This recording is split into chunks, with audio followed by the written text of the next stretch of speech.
Sarah Mitchell sat quietly at the corner table of Danny's diner, her fingers wrapped around a warm cup of coffee as rain drummed against the windows. The small restaurant was nearly empty at this late hour, with only a handful of patrons scattered throughout the dimly lit space. She had stopped here after a long drive from the naval base, still wearing her civilian clothes, a simple black sweater and jeans that gave no hint of her true identity. The 2-year-old woman appeared ordinary to anyone who glanced her way. Average height, brown hair pulled back in a simple ponytail, and an unassuming demeanor that helped her blend into any crowd. What nobody in that restaurant knew was that Sarah had spent the last 12 years as one of the most elite warriors in the United States military. She was among the first women to successfully complete the grueling Navy SEAL training program, a feat that fewer than 1% of all candidates could achieve. Sarah had seen combat in 3 different countries, led rescue missions behind enemy lines, and had been decorated for valor more times than she could count. Her hands, which now held the coffee cup so gently, had defused bombs, operated advanced weapons systems, and saved countless lives. But tonight, she just wanted to be anonymous, to enjoy a quiet meal before heading home after months of deployment. The bell above the restaurant door chimed as 3 men entered, their loud voices immediately cutting through the peaceful atmosphere. They were clearly intoxicated, stumbling slightly as they made their way to a table near the center of the restaurant. The men appeared to be in their late 20s or early 30s, wearing expensive clothes that suggested they came from money. Their behavior, however, suggested they had never learned respect or boundaries. The waitress, a young woman named Jenny who couldn't have been older than 20, approached their table nervously. She had been working at Danny's diner for only 2 months, saving money for college, and this was her first experience dealing with difficult customers. The men immediately began making crude comments about her appearance, their voices growing louder with each passing minute. Sarah noticed the situation from her corner table but initially chose not to intervene. She had learned through years of experience to assess situations carefully before acting. The restaurant had other patrons, and she hoped the men would settle down, or that someone else would step in to help the young waitress. The largest of the 3 men, who seemed to be their leader, had short-cropped blonde hair and wore a designer polo shirt that strained against his bulky frame. He grabbed Jenny's wrist as she tried to take their order, pulling her closer to the table while his friends laughed. The young woman's face turned pale as she tried to pull away, but his grip was firm. "Come on, sweetheart," the man said in a voice loud enough for the entire restaurant to hear. "Why don't you sit down and have a drink with us? We're much more fun than whatever minimum wage job you're worried about." Jenny's voice trembled as she replied, "Please, sir, I just need to take your order. I have other customers to serve." The second man, wearing a leather jacket over a tight t-shirt, reached out and touched Jenny's arm. "Don't be so uptight. We're just being friendly. You should be grateful that guys like us are even talking to you."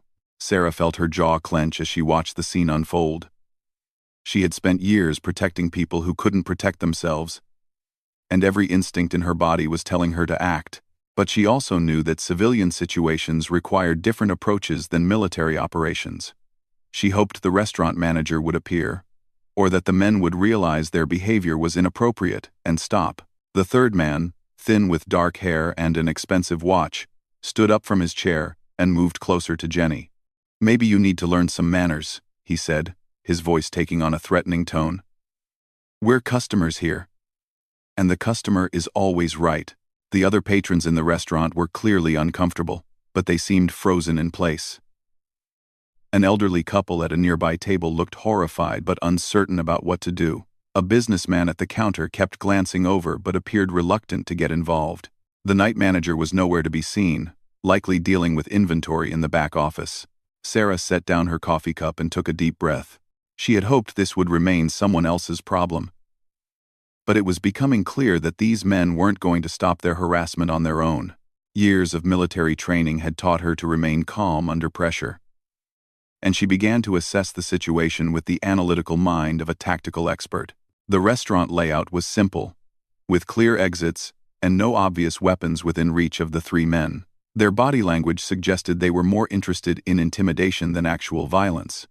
But Sarah knew that could change quickly, especially with alcohol involved. The safety of the young waitress was her primary concern, followed by the other innocent patrons in the restaurant. Jenny tried once more to extract herself from the situation. "Please, I really need to get back to work. Can I just take your food order?" The largest man's grip tightened on her wrist, and Sarah saw the young woman wince in pain. That was the moment she knew she had to act. In her military career, she had learned that there was a clear line between acceptable behavior and actions that required immediate intervention. These men had crossed that line. Sarah stood up slowly, her movement deliberate and controlled. She had been trained to project calm authority even in the most dangerous situations, and that training served her well now. Her posture was relaxed but ready, and her eyes quickly scanned the room one more time to ensure she understood every element of the situation. As she began walking toward the table where the three men were harassing Jenny, Sarah's mind automatically shifted into the tactical mode that had kept her alive in countless dangerous situations. She calculated distances, identified potential threats, and prepared multiple response scenarios. What these men didn't know was that they were about to encounter someone who had been trained by the most elite military organization in the world. The rain continued to beat against the windows of Danny's diner as Sarah approached the table, her footsteps silent despite the gravity of the situation. In 15 seconds, everything in that quiet restaurant was about to change forever. Sarah approached the table with the measured pace of someone completely in control of the situation. Her years of Navy SEAL training had taught her that the most effective interventions often began with calm, clear communication. She understood that escalation could be avoided if she handled this correctly, but she was also prepared for whatever might follow. "Excuse me," Sarah said in a voice that was polite but carried an unmistakable authority. "I think you should let her go now." "No."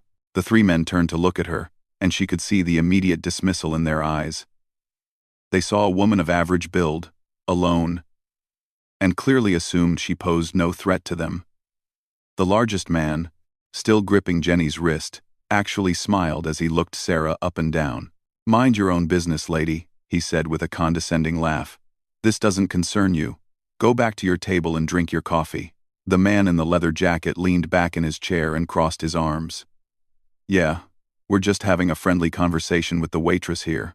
Nothing you need to worry your pretty little head about." Sarah took another step closer, her position now calculated to give her the best tactical advantage. She was close enough to act quickly if needed, but far enough away to avoid appearing immediately threatening. Her hands remained at her sides, relaxed, but ready. "I'm asking you nicely to let her go," Sarah repeated, her voice remaining steady. "This young woman is just trying to do her job, and you're making her uncomfortable." The thin man with the expensive watch stood up from his seat, clearly intending to intimidate Sarah with his height advantage. "Listen, sweetheart, I don't know what you think you're going to do here, but you're about to be in over your head. Why don't you walk away before this gets ugly?" Jenny looked between Sarah and her harassers, fear evident in her eyes. She had stopped trying to pull her wrist free, afraid that struggling might make the situation worse. The other restaurant patrons were now openly staring at the confrontation, but still seemed reluctant to get involved. Sarah's expression never changed as she assessed the three men more carefully. The largest one was clearly strong but moved like someone who relied purely on size rather than skill. The man in the leather jacket had the build of someone who probably worked out regularly but showed no signs of formal combat training. The thin man was attempting to use his height to appear threatening, but his stance revealed that he had never been in a real fight. "Last chance," Sarah said, her voice dropping to a tone that military personnel worldwide would have recognized as a final warning. "Let her go. Apologize, and leave this restaurant peacefully." The largest man finally released Jenny's wrist, but only so he could stand up and face Sarah directly. He was easily 6 inches taller than her, and outweighed her by at least 60 pounds. In his mind, this confrontation was already over. "You've got some nerve, lady," he said, taking a step toward Sarah. "But you're about to learn what happens when you stick your nose where it doesn't belong." What happened next took place so quickly that most of the restaurant patrons would later struggle to describe exactly what they had witnessed. The large man reached out to grab Sarah's shoulder, intending to push her away or perhaps something worse. It was the moment she had been waiting for. the clear act of aggression that justified everything that followed. Sarah's training took over with the precision of a perfectly calibrated machine. She caught the man's extended arm with her left hand while her right hand struck his elbow joint with surgical accuracy. The technique, known as an armbar takedown, was designed to neutralize larger opponents quickly and efficiently. The man's arm bent at an angle that nature never intended, and he immediately dropped to his knees with a cry of pain and shock. The man in the leather jacket lunged forward to help his friend, but Sarah was already moving. She pivoted on her left foot, while her right leg swept his legs out from under him. He hit the floor hard, the wind knocked out of him before he could even process what had happened. The expensive watchman tried to grab Sarah from behind, but she sensed his approach and spun around, catching him with an elbow strike to his solar plexus that doubled him over instantly. In less than 15 seconds, all three men were on the ground, groaning in pain and completely incapacitated. Sarah stood over them, not even breathing hard, while the restaurant fell into stunned silence. She had used exactly the amount of force necessary to end the threat without causing permanent injury, a level of precision that came from years of training in the most advanced hand-to-hand combat techniques in the world. Jenny stared in amazement, her hand rubbing her wrist where the large man had grabbed her. She had never seen anything like what had just happened. The other patrons in the restaurant were equally shocked, some reaching for their phones to record what they were witnessing. Sarah looked down at the three men, her voice calm and professional. "The lady asked you to leave her alone. When someone says no, that means no. It doesn't matter who you are or how much money you have." The largest man, still clutching his arm, looked up at Sarah with a mixture of pain and disbelief. "What the hell are you? Some kind of martial arts expert?" Sarah smiled slightly, the first change in her expression since the confrontation began. "Something like that." The man in the leather jacket was struggling to breathe properly after having the wind knocked out of him. "This is assault," he wheezed. "We're going to call the police and have you arrested." "Please do," Sarah replied calmly. "I'm sure they'll be very interested in hearing about three men ganging up on a young woman who was just trying to do her job. I'm also sure the security cameras in here captured everything that just happened." For the first time since entering the restaurant, the three men seemed to realize that they might not be the victims in this situation. The thin man was slowly getting to his feet, holding his stomach where Sarah's elbow had connected. Jenny found her voice first. "Thank you," she said quietly, tears of relief starting to form in her eyes. "I didn't know what to do. They wouldn't listen to me, and I was getting really scared." Sarah turned to the young woman with a gentle expression. "You don't need to thank me. Nobody has the right to treat you that way. Ever. Are you hurt?" Jenny shook her head, still staring at Sarah in wonder. "I'm okay. But how did you do that? I've never seen anyone move like that." The night manager finally appeared from the back office, drawn by the commotion. He was a middle-aged man who looked completely overwhelmed by the scene before him. Three well-dressed men were on the floor of his restaurant, clearly in pain, while a woman who looked like she could be anyone's neighbor stood calmly nearby. "What happened here?" the manager asked, looking around the restaurant for answers.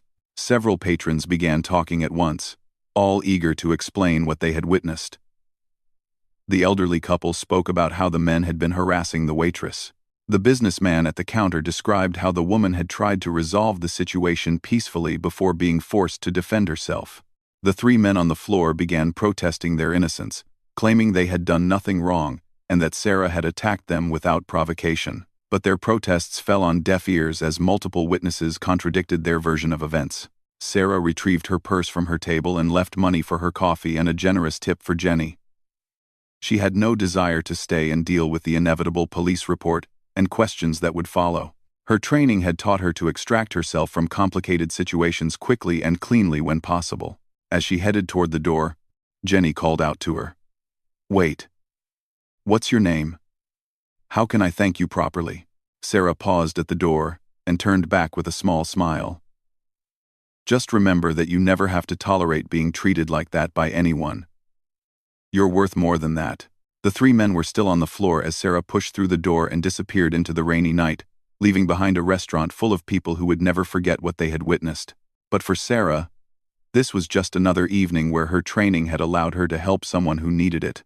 The police arrived at Danny's diner 20 minutes after Sarah had left, their patrol cars flashing lights casting blue and red shadows through the rain-streaked windows. Officer Martinez was the first through the door, followed by his partner Officer Chen. They had responded to a call about an assault at the restaurant, but the scene they found was not what either of them had expected. 3 well-dressed men sat in chairs provided by the manager, each nursing various injuries and demanding immediate medical attention. The largest of the 3, whose name was Brad Wellington, kept insisting that his arm might be broken. His friends, Marcus and Tyler, were equally vocal about their injuries and their demands for justice against the woman who had attacked them. She came out of nowhere, Brad told the officers, his voice filled with indignation. We were just having a conversation with the waitress, being friendly, and this crazy woman attacked us for no reason. She knew some kind of martial arts or something. We want her arrested for assault. Officer Martinez had been working the night shift in this part of town for 8 years, and he had developed a good sense for when people weren't telling him the complete truth. Something about these 3 men's story didn't add up, especially considering the minor nature of their injuries compared to their dramatic complaints. Jenny, the young waitress, stood nervously near the kitchen door, wrapping and unwrapping her apron strings around her fingers. The manager had asked her to stay and give her statement to the police, but she was clearly uncomfortable being the center of attention. Can you tell us what you saw? Officer Chen asked Jenny, pulling out his notepad. Jenny glanced at the 3 men, who were glaring at her expectantly, then looked back at the police officers. They were bothering me while I was trying to work, she said quietly. They wouldn't let me take their order normally. They kept grabbing at me and saying inappropriate things. That's a lie, Marcus shouted from his chair. We were just being friendly. Some people don't know how to take a compliment. Officer Martinez raised his hand for silence. Let her finish her statement. Jenny took a deep breath and continued. The big one grabbed my wrist really hard when I tried to walk away. It hurt, and I couldn't get loose. That's when the woman at the corner table came over to help me. And then she just started attacking us, Tyler added angrily. She never gave us a chance to explain ourselves. She just went crazy on us. Several other patrons in the restaurant began speaking up, contradicting the men's version of events. The elderly couple, Harold and Martha Stevens, had been regular customers at Danny's for 15 years and were well known to both police officers. Officer Martinez, Harold said, approaching the group carefully. My wife and I saw the whole thing. Those men were harassing that poor girl, something terrible. The woman who helped her tried talking to them nicely first, but they wouldn't listen. Martha nodded vigorously in agreement. She asked them 3 times to leave the girl alone. She was very polite about it. They're the ones who got aggressive first. The businessman from the counter, who introduced himself as David Park, confirmed the elderly couple's account. I was going to call you guys myself if things got any worse. Those 3 were way out of line. The woman who intervened showed remarkable restraint. Actually, Officer Chen looked around the restaurant, noting the security camera mounted in the corner. Does that camera work? He asked the manager. The manager nodded eagerly. Yes, sir. It records everything. I can show you the footage if you'd like. Brad's face went pale when he heard about the security footage. Look, maybe we all just got a little carried away. These things happen. There's no need to make a big deal out of it. Yeah, Marcus added quickly. We don't want to press charges or anything. Let's just forget the whole thing happened. Officer Martinez exchanged a knowing look with his partner. In his experience, people who claimed to be victims usually wanted to pursue charges, not suddenly drop the matter when evidence was mentioned. I think we'll take a look at that footage anyway, Officer Chen said, and we'll need to get a complete statement from everyone who was here. While the police reviewed the security footage in the manager's office, the story of what had happened at Danny's diner was already spreading beyond the restaurant. Several patrons had recorded portions of the incident on their phones, and by morning, videos of a mysterious woman defending a young waitress were circulating on social media. The footage from the restaurant's security camera told the complete story. It clearly showed the 3 men harassing Jenny, grabbing her, and refusing to stop, even when asked politely. It showed Sarah approaching calmly and attempting to de-escalate the situation peacefully. Most importantly, It showed Brad reaching for Sarah first, providing clear evidence that she had acted in self-defense. Dr. Emily Rodriguez, who ran a women's self-defense program at the local community center, saw one of the viral videos and immediately recognized the techniques Sarah had used. "Those weren't random moves," she told a reporter the next day. "That woman had serious martial arts training, probably military. The precision and control she showed were absolutely professional." Meanwhile, Jenny returned to work the next evening with a new sense of confidence. Word had spread about what had happened, and several regular customers made sure to tell her how proud they were of her for standing up to the harassment, even though she felt like she hadn't done much. "I keep thinking about what that woman said to me," Jenny told her coworker during a quiet moment. "About how I never have to tolerate being treated like that. I've been thinking about taking some self-defense classes." The three men, after their embarrassing encounter with both Sarah and the legal system, found themselves facing more consequences than they had anticipated. Brad's father, a prominent businessman in town, was furious when he learned about his son's behavior. Marcus lost his job at a high-end law firm when the video of his conduct went viral. Tyler faced similar professional consequences as his employer decided his behavior didn't align with their company values. Sarah, meanwhile, had no idea about the impact her actions were having. She had returned to her small apartment, showered, and gone to bed, treating the incident as just another situation where she had been able to help someone who needed it. Her phone had been turned off since leaving the base, and she was unaware of the social media attention the incident was receiving. When she finally checked her phone the next morning, she was surprised to find several missed calls from news outlets who had somehow tracked down her number. She ignored them all, as she had no interest in publicity or attention. Her military training had taught her the value of remaining invisible when possible. 2 weeks later, Sarah was back at the naval base, participating in a training exercise with her unit. Her commanding officer, Captain Richards, called her into his office after the exercise was complete. "Mitchell," he said, gesturing for her to sit down. "I got an interesting call yesterday from a police captain in town. Seems you made quite an impression at some diner a couple weeks ago." Sarah maintained her professional composure. "Sir, I was off duty at the time. 3 civilians were harassing a young woman, and I intervened when the situation escalated to physical contact." Captain Richards smiled slightly. "According to the police report, you neutralized 3 larger opponents in under 15 seconds without causing any permanent injury. Textbook application of minimal necessary force." "Yes, sir. The situation required immediate intervention, and I used the least amount of force necessary to ensure the safety of the victim." The police captain wanted me to know that they've had problems with these particular individuals before, but no one had ever been willing to stand up to them. "Your actions may have prevented more serious incidents down the road." Sarah nodded but didn't respond. She had learned long ago that acknowledging praise could sometimes be more complicated than the original actions that earned it. Captain Richards leaned forward in his chair. "Mitchell, you know that what you did reflects well on this unit and the Navy SEALs as a whole. You showed that our training creates not just elite warriors, but people who will stand up for others when it matters." "Thank you, sir. I was just doing what felt right." "That's exactly what I told the police captain," Richards replied. "He also mentioned that the young woman you helped has enrolled in self-defense classes and is planning to pursue a criminal justice degree. Apparently, you inspired her to think differently about standing up for herself and others." Sarah felt a genuine smile cross her face for the first time since the incident. The idea that her actions might have empowered someone else to become stronger and more confident was more satisfying than any commendation or recognition could ever be. As she left the captain's office and returned to her unit, Sarah reflected on how her 2 worlds had intersected that night at Danny's diner. Her military training had prepared her to protect people, but it was her personal values that had compelled her to act when she saw someone who needed help.